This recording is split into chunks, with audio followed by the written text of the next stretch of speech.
Have you ever seen any of the Alien films?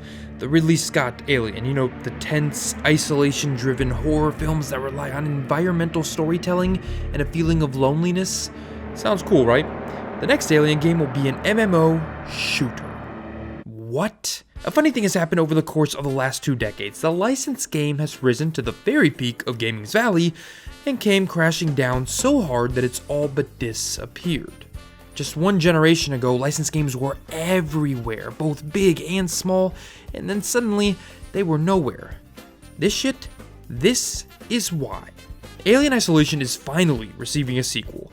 5 years after the game's original and acclaimed release, fans were stoked. Fans had been asking for this for damn near the entire gen, and the AAA gaming industry came through for them in a big way. Boom! Mobile game! In today's edition of I Can't Believe I'm Having to Make This Video, but I guess I'm not too surprised that this has happened, Alien Isolation is a great game. Alien Isolation is a fun game that's kind of idiosyncratic in the sense that there are not a lot of AAA, really isolated, no pun intended, survival horror games where you're just kind of paying $60 to be scared for a couple hours. That's not to take away from Alien Isolation. Alien Isolation does that wonderfully, and it's a phenomenal game. It's just to say that there are not a lot of other experiences like that, and the sales have shown. But now we're getting this. So now we need to look at exactly why this is happening, why this mobile game is even in development, or I guess about to be released, and why this should concern basically anybody that's a fan of games in general.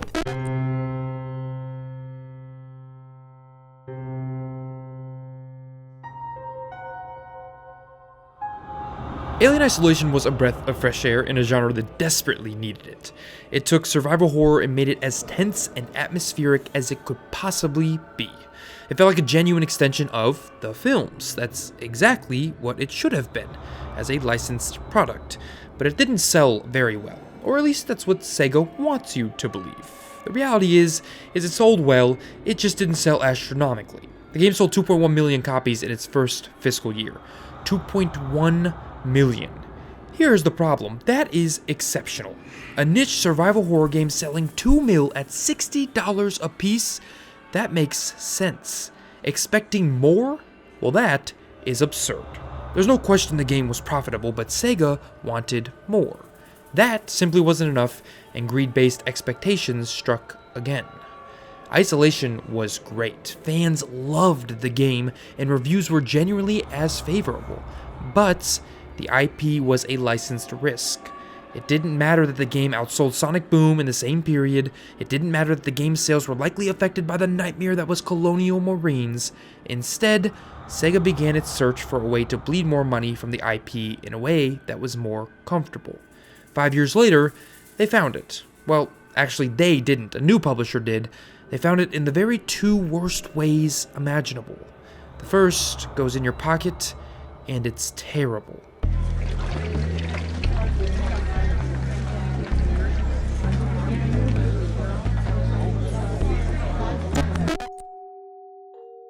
This is Alien Blackout.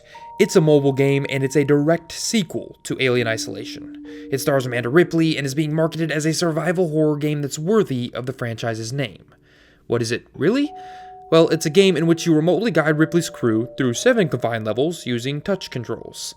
Tell me, what about that sounds anything at all like what Alien Isolation was?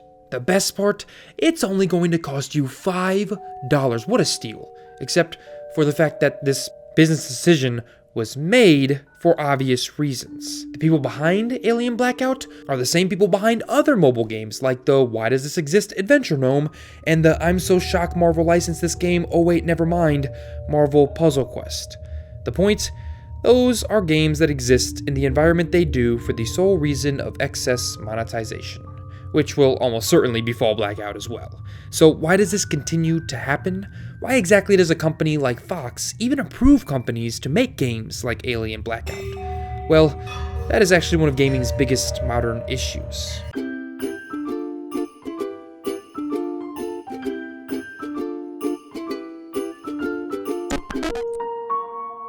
When companies like Sega approach games like Alien Isolation, they want easy and immediate returns. They often believe, like with Colonial Marines, that the license itself, the name alone, is worth millions of sales, regardless of the game's quality. And so, when the game doesn't light up the charts in unprecedented ways, or better yet, even before the game is finished, if it looks profitable, they'll release it, and then believe it's the fault of the devs, further abandoning these ideas moving forward. It's Diablo to a T. These companies, like Blizzard, have a name that means something to gamers. They believe the gamers will eat the name up no matter what. Now, Diablo's always been great, but here they tease a new announcement to get the world watching, knowing fans will expect a massive reveal of the next Diablo game and feed them a mobile cash-in game instead, acting pretend surprised that gamers weren't happy with that review.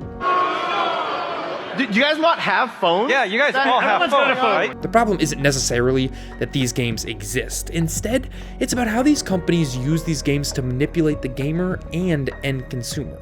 Alien Blackout is an attempt to convince people that somehow, in some way, this game is worth spending money on or time because it shares its story, quote-unquote, directly with a genuinely good game that fans love.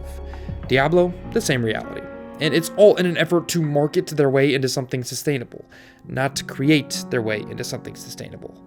But it's not just like Alien is the only thing doing this, and it isn't just mobile games either. Let's look at two of the year's biggest releases.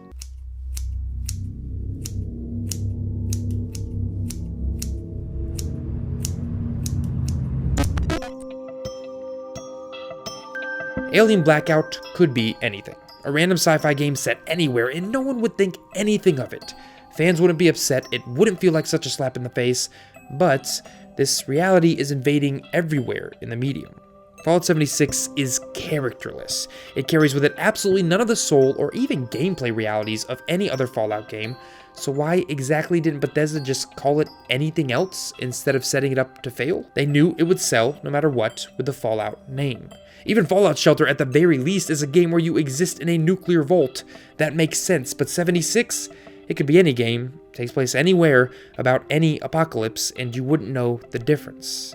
Look at Assassin's Creed Odyssey. The game is good. It's real good, but it's a damn numbers RPG. It's not a stealth game. It's more Witcher 3 than it is literally anything else. Sure, there's an underlying tale of the first civilization, but get rid of that, and you'd have no idea it's even an Assassin's Creed game, because it isn't. It's easy to make games like Alien Blackout, because it's easy to manipulate our allegiances and nostalgias with titles and names.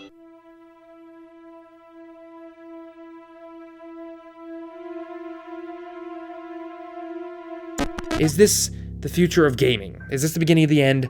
No. We've been asking ourselves the same question when it comes to mobile gaming since 2008 when the App Store was first introduced. We've been calling the mobile surge the end of gaming as we know it.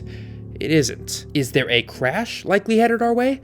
Absolutely, but that's the fault of overt monetization tactics and the rise of less than ethical microtransactions, which I guess in some ways were indeed bred by the mobile sector.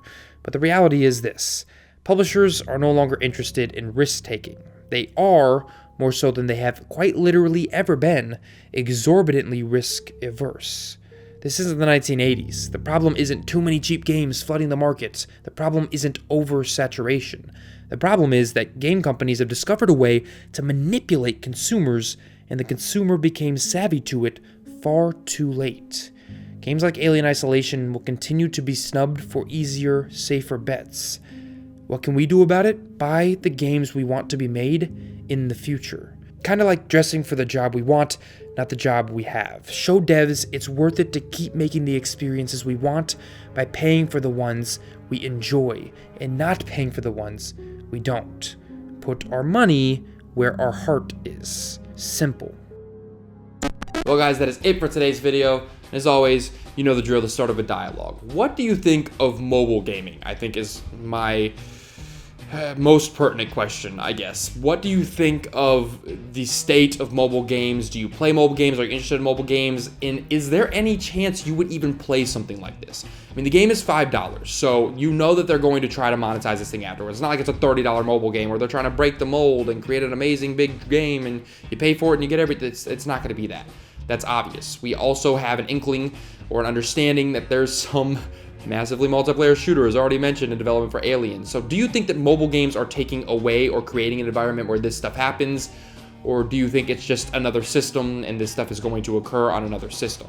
And I guess most importantly, do you want a real sequel to Alien Isolation, or do you not really care? Let me know the answer to any of those questions down in the comments below. It's a real conversation.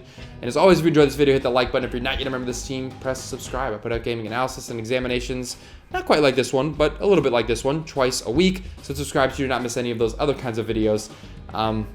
Also, if you enjoy the content and want to follow me on Twitter, that will be in the top pinned comment down below. You can follow me there to get an idea of what games I'm playing, what films I'm watching, what I'm eating, I don't know. You can also communicate with me about things like what you guys want to see come to the channel next. Participate in polls so that I know what you guys want to see come to the channel next. And just do the things you do on Twitter that you can't do on YouTube. So follow me there down in the top pinned comment. 2 quick announcements, guys, really quickly. Next week, I think I am going to go back to something I have been playing recently in some free time, and maybe a retro game. Again, not really, I guess everything's retro beyond the Xbox 360 at this point, right? So, yeah, I might be discussing that next week. But also, importantly, going into February, I will obviously, just to shut down any questions about it, yes, I will be talking about Anthem, and I will be talking about Kingdom Hearts. A lot of you were concerned I would skip Kingdom Hearts because I haven't really discussed the game in the past, but I will not be. I have one video on the channel about Kingdom Hearts already. I love the series, always have, so yes, that will be discussed. And until next time, guys, I'm trying to talk with my hands less. I'm out.